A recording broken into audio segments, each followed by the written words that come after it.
Hey, bien le bonjour et bienvenue dans cette nouvelle vidéo. Je vous retrouve aujourd'hui pour effectuer avec vous ma décoration du coin couture. Il faut savoir que la pièce où je suis actuellement, c'est mon bureau. Je suis auto-entrepreneuse, donc en fait j'effectue toutes les tâches liées à mon entreprise ici dans ce bureau.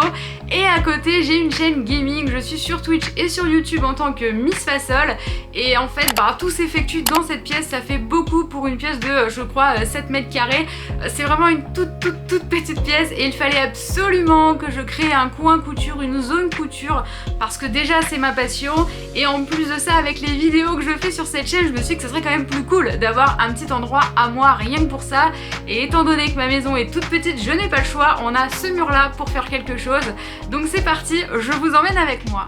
Je suis donc allée au magasin Action et j'ai fait quelques petites trouvailles. J'ai acheté 2 étagères, une blanche et une noire. J'ai pris des cadres de diverses tailles et couleurs, du blanc, du noir et un super joli bleu vert pâle.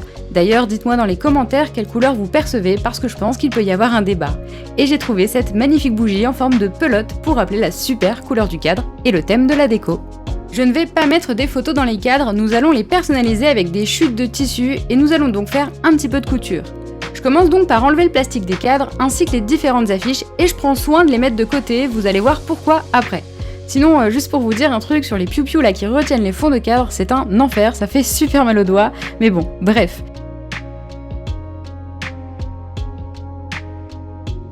Voici les tissus que nous allons utiliser. Les tissus se ressemblent au niveau des teintes, mais je ne l'ai pas fait exprès, il s'agit bien évidemment de chutes, même si ce sont des grosses chutes.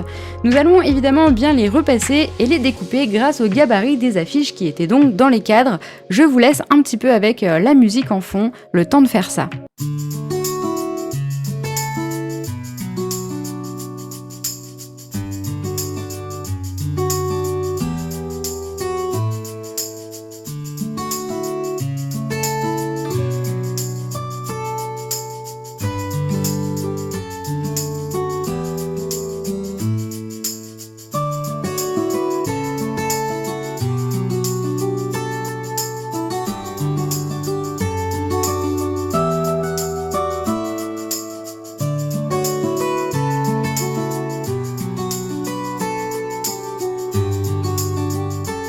Vous vous en doutiez, nous allons simplement faire des petits ourlets pour que le tissu ne s'effiloche pas.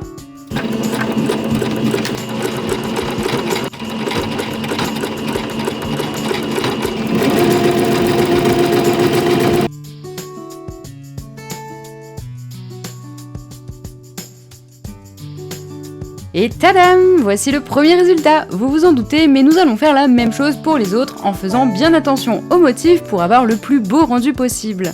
Évidemment, je vous épargne les moments couture d'ourlet, ce n'est pas le plus fun, et voici directement les résultats. Il nous reste le coupon de tissu uni-beige et j'avais envie de m'amuser en vidant certains fils et canettes que je n'utilise pas ou quasiment vides. Nous avons utilisé les différents points décoratifs de ma machine à coudre et le faire clairement à l'instinct. C'est parti, on va s'amuser.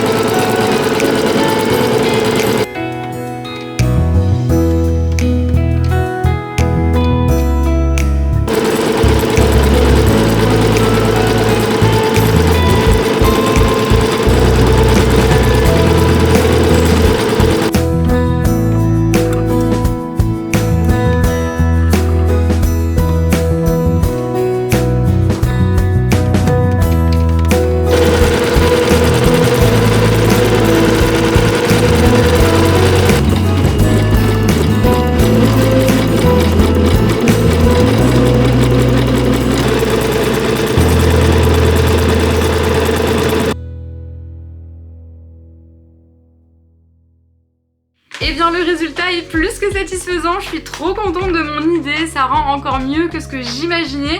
Maintenant il va falloir les accrocher au mur et poser la fameuse étagère. Bon, le plus beau ça reste celui-là, on dirait vraiment une œuvre d'art, on dirait un tableau, on dirait pas que c'est un morceau de tissu, c'est assez incroyable, je suis trop contente. Vraiment c'est top. Concernant ce petit cadre là où j'ai du coup utilisé les points déco de ma machine et entre parenthèses j'ai fini des canettes et des bobines de fil, franchement l'idée elle est super cool, on dirait de l'art abstrait et ça m'a beaucoup fait penser à l'art thérapie. Je ne sais pas si vous connaissez, ce sont des personnes qui qui font de la peinture ou du dessin ou même du coloriage pour se déstresser, pour penser à autre chose, s'évader l'esprit, etc. Ça m'a beaucoup fait penser à ça, c'est un anti-stress. Honnêtement, faites-le si vous avez jamais essayé, c'est génial. Et j'ai passé un super bon moment et je pense que je le referai. Bon, il y a quand même une anecdote à ces fameux tissus qui sont sous les cadres. Il faut savoir que c'est mes tout premiers coupons de tissu que vous avez vu là dans cette vidéo. C'est les premiers que j'ai achetés. Je les avais achetés chez Mondial Tissu. J'avais pris la même matière, les mêmes coloris, les mêmes teintes, etc. Et en fait, je voulais m'entraîner à prendre la couture en faisant des objets, donc des petites trousses, des thés d'oreiller, des choses comme ça. Mais à l'époque, je ne savais pas ce que ça représentait réellement 3-4 mètres de tissu. Autant vous dire que quand j'ai fait la première trousse et qu'il me restait au moins 3,80 m du tissu, je me suis dit ah ouais quand même, j'ai un peu abusé. Et en fait, conclusion, ils traînent depuis 2 ans maintenant ces tissus et je ne sais pas quoi en faire, je m'en suis un peu lassée. Mais en fait, de les avoir mis sous cadre et de leur avoir redonné une seconde vie, je trouve ça génial. C'est bien joli tout ça, mais il a bien fallu décorer ce mur. J'ai donc posé les étagères et les cadres. Je trouve que les couleurs rendent très joli. J'ai mis ce petit lapin cousu à Pâques. Vous avez ensuite la fameuse bougie, le petit livre, petit précis de couture que j'utilise souvent, des petits bocaux avec des épingles et des pinces pour les tissus, c'est très pratique.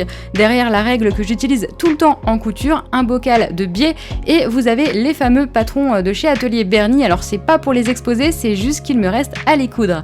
Et voici le avant et après. Je vous laisse ici car j'ai oublié de filmer une fin de vidéo. Je vous fais plein de gros bisous et merci d'être resté jusqu'ici.